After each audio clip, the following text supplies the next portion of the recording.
খবর শুনছেন আজকের নিউজ ইউটিউব চ্যানেল থেকে। আপনাদের জানাতে চলেছি আজকের বাছাই করা কিছু গুরুত্বপূর্ণ পশ্চিমবঙ্গ দেশ ও বিদেশের তাজা সংবাদ। খবরের শুরুতেই দেখে নেব আজকের সংবাদ শিরোনাম। মুখ্যমন্ত্রী মমতার এনুমারেশন ফর্ম না ভরলেও চলবে, নির্বাচন কমিশনের বিশেষ বিধি। বিজেপি বিধায়কের বাড়ির সামনে টিএমসি নেতার হুমকি, লাঠি ধরতে বললে টিকি খুঁজে পাবে না। অপর্ণা সেন শীর্ষেন্দুরা দেখে যান, শুভেন্দুর রাস্তা খোঁড়ার অভিযোগ। এসআইআর নিয়ে বিভ্রান্তি, আত্মীয়দের তথ্য চেয়ে বিএলওদের বিপাকে অভিযোগ তৃণমূলের। এসআইআর ফর্মে ভুল করলে বা জমা না দিলে কি হতে পারে জানুন বিস্তারিত। মমতাকে সরানোর উদ্দেশ্য থাকলেও পারেনি, কেন্দ্রকে দায় করলেন বিজেপি সাংসদ। এসআইআর আতঙ্ক, 2002 সালে লিস্টে নাম না থাকায় স্ত্রীর ভয়ে স্বামীর আত্মহত্যা। বিজেপির বিএলএ 2 এর গলায় জুতোর মালা পরিয়ে হেনস্থা, গ্রেপ্তার 3। 56 লক্ষ বেতন, সম্পত্তি 6 কোটি, গ্রেপ্তার কেএমসির অ্যাসিস্ট্যান্ট ইঞ্জিনিয়ার। এসি কোচে চাদর কম্বল না পাওয়া নিয়ে বচসা, রেলকর্মীর হাতে জওয়ান খুন।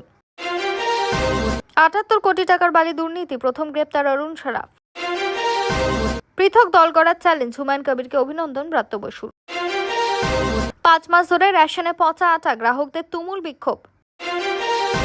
এসআইআর আতঙ্ক, 2002 লিস্টে স্ত্রীর নাম নেই, জলপাইগুড়িতে আত্মহত্যার অভিযোগ।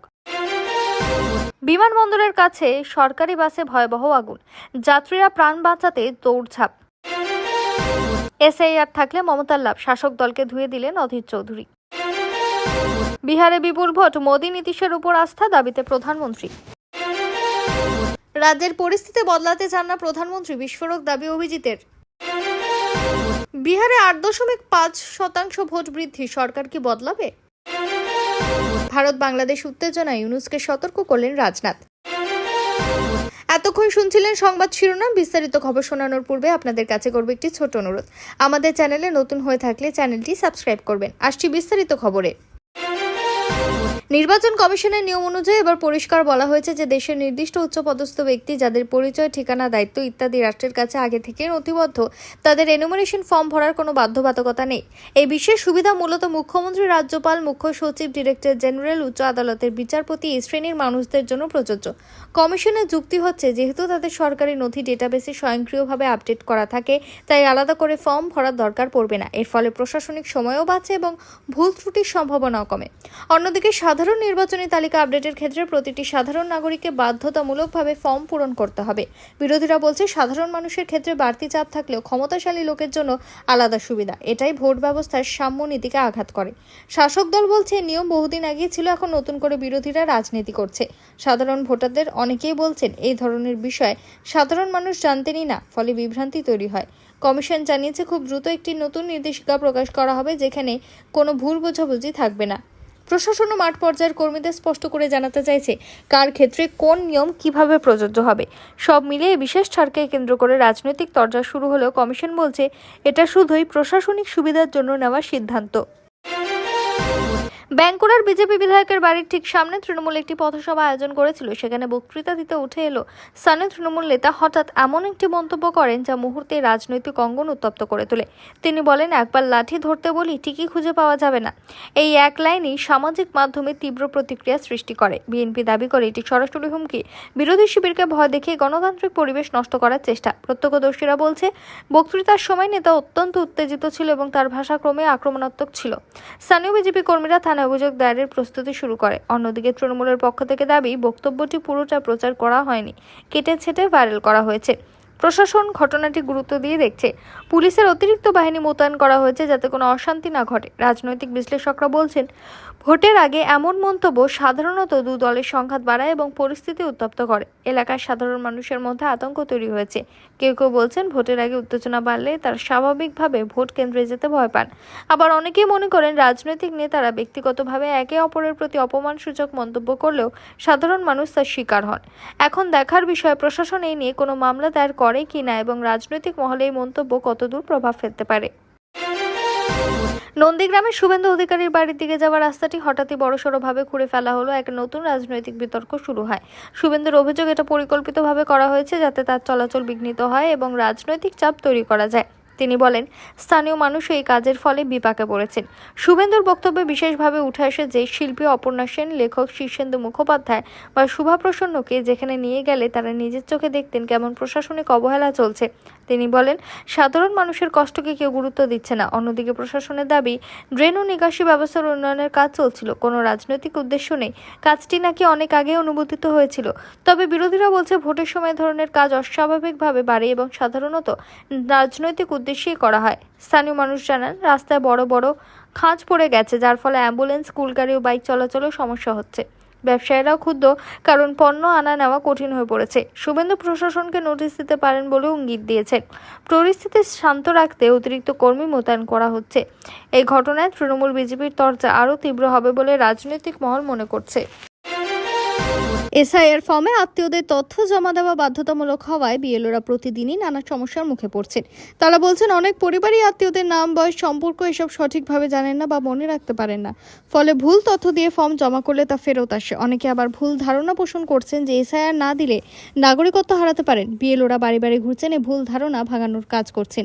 এতে সময় ও শ্রম দুটোই বেড়ে যাচ্ছে। তৃণমূলের আগেই কমিশনের চিঠি দিয়ে বলেছে, এই বিভ্রান্তি দূর না হলে সাধারণ মানুষ আতঙ্কে ভুগবেন। তারা দাবি করেছে, দ্রুত স্পষ্ট ব্যাখ্যা ও সচেতনতা প্রচার চালানো জরুরি। বিরোধীরা বলছে, তৃণমূল ইচ্ছে করে বিষয়টিকে রাজনৈতিক করছে। আবার অনেক বিএলও মনে করছেন, রাজনৈতিক চাপের বাইরে প্রশাসনিক নির্দেশনা পরিষ্কার নয় বলেই বোঝাতে সমস্যা হচ্ছে। অনেক বিএলও জানান, অধিকাংশ মানুষই ভাবছেন এসআইআর মানে এনআরসির মতো কোনো বড়সড় প্রক্রিয়া, তাই ভয় পাচ্ছেন। কেউ কেউ ফোন ধরছে না, দরজা খুলছে না। আবার অনেকে ক্ষুব্ধ হয়ে বিএলওদের সঙ্গে খারাপ ব্যবহারও করছে। কমিশন জানিয়েছে, বিএলওদের সমস্যার কথা বিবেচনা করে একটি নতুন ব্যাখ্যামূলক গাইডলাইন প্রকাশ করা হবে। জেলা প্রশাসনকেও নির্দেশ দেওয়া হবে যাতে মানুষ বিভ্রান্ত না হন।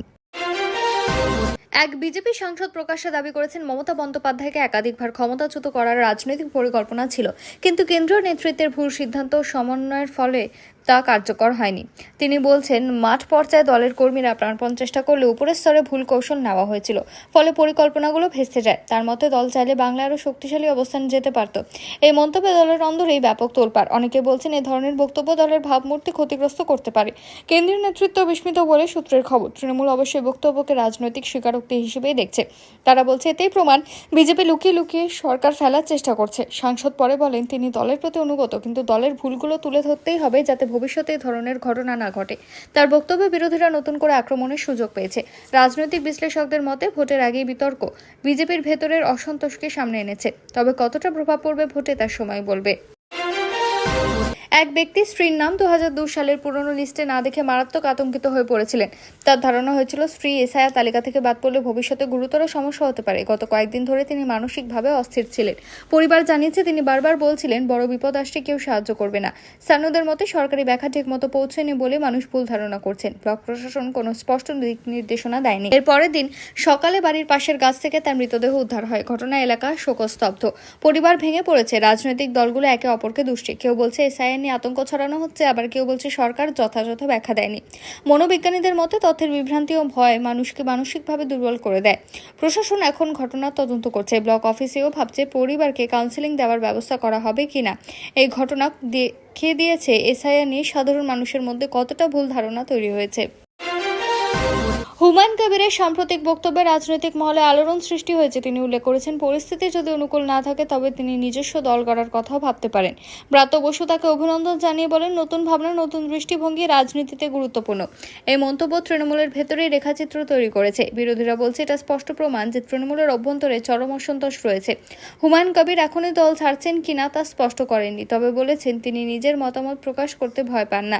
রাজনৈতিক পর্যবেক্ষকরা বলছেন, এই মন্তব্য হঠাৎ এলো না। অনেকদিন ধরে দলের মধ্যে তার সঙ্গে ইস্যু জমা হচ্ছিল। স্থানীয় নেতাকর্মীরাও বিভ্রান্ত, কারণ তারা জানেন না ভবিষ্যতে কোন দলে থাকবেন। তৃণমূল অবশ্য বলছে এটি তার ব্যক্তিগত মত, দলের ওপর কোনো প্রভাব পড়বে না। তবে সামগ্রিকভাবে বাংলার রাজনীতিতে নতুন জল্পনা তৈরি হয়েছে। নতুন কোনো আঞ্চলিক দল কি সত্যিই আসছে? গত 5 মাস ধরে এলাকায় রেশন দোকান থেকে পচা আটা দেওয়া হচ্ছে বলে অভিযোগ জোরালো হয়েছে। মানুষের অভিযোগ, আটা রং বদলে গেছে, গন্ধ হচ্ছে, কখনো কখনো আবার পোকাও দেখা যাচ্ছে। এতদিন সহ্য করলেও এবার বড়সড় বিক্ষোভ শুরু হলো। রেশন দোকানের সামনে শতাধিক মানুষ জড়ো হন। অনেকে নিজেদের পাওয়া আটার প্যাকেট খুলে দেখান কিভাবে তা নষ্ট। ডিলার বলেন, গোডাউন থেকে নষ্ট আটা আসে, তিনি কিছু করতে পারেন না। গ্রাহকরা এর বিরুদ্ধে বারবার অভিযোগ করলেও খাদ্য দপ্তর কোনো ব্যবস্থা নেয়নি বলেই দাবি করা হচ্ছে। শিশুরা অসুস্থ হওয়ার অভিযোগও সামনে এসেছে। প্রশাসনের পক্ষ থেকে নমুনা সংগ্রহ সংগ্রহ করা হয়েছে ইতিমধ্যে। তদন্তের সত্যতা মিললে কঠোর ব্যবস্থা নেওয়া হবে বলেও জানানো হয়েছে। এই ঘটনাকে কেন্দ্র করে সাধারণ মানুষ ক্ষুব্ধ। তারা বলেন, রেশন তাদের মৌলিক অধিকার, সেখানে নষ্ট মাল দেওয়া মানে মানুষের সঙ্গে প্রতারণা করা।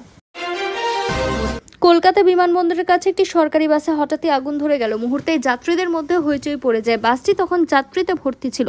চালক দ্রুত পরিস্থিতি বুঝে গাড়ি থামিয়ে দেন এবং সকলকে নামতে বলেন। সেকেন্ডের মধ্যে আগুন বাসের পুরো পেছন দিকে ছড়িয়ে পড়ে। প্রত্যক্ষদর্শীরা দেখেছেন আগে থেকেই কিছু অদ্ভুত শব্দ হচ্ছিল বাসে। যাত্রীরা দৌড়ে বাস থেকে নেমে প্রাণে বাঁচান। দমকল এসে আগুন নিয়ন্ত্রণে আনে। প্রাথমিক তদন্তে ধারণা করা হচ্ছে ইঞ্জিনের শর্ট সার্কিট থেকে আগুন লেগেছে।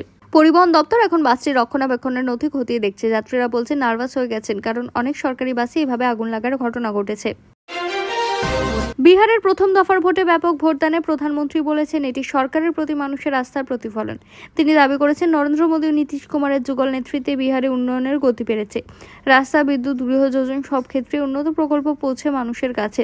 বিরোধীরা যে অস্থিরতা তৈরি করছে তা নাকি মানুষ মানছেন না। তিনি বলেন মানুষ ভেবেচিন্তে ভোট দিচ্ছেন। গ্রামে গ্রামে মানুষের ভিড় দেখে বিজেপি জেডিইউ জোট উৎসাহী। প্রধানমন্ত্রী বলেন বিহার এখন আগের বিহার নেই, উন্নয়নের পথে অনেকটাই এগিয়ে গিয়েছে। বিরোধীরা অবশ্য বলছে এটা শুধুই প্রচার, আসল ছবি ভোটের ফলেই স্পষ্ট হবে।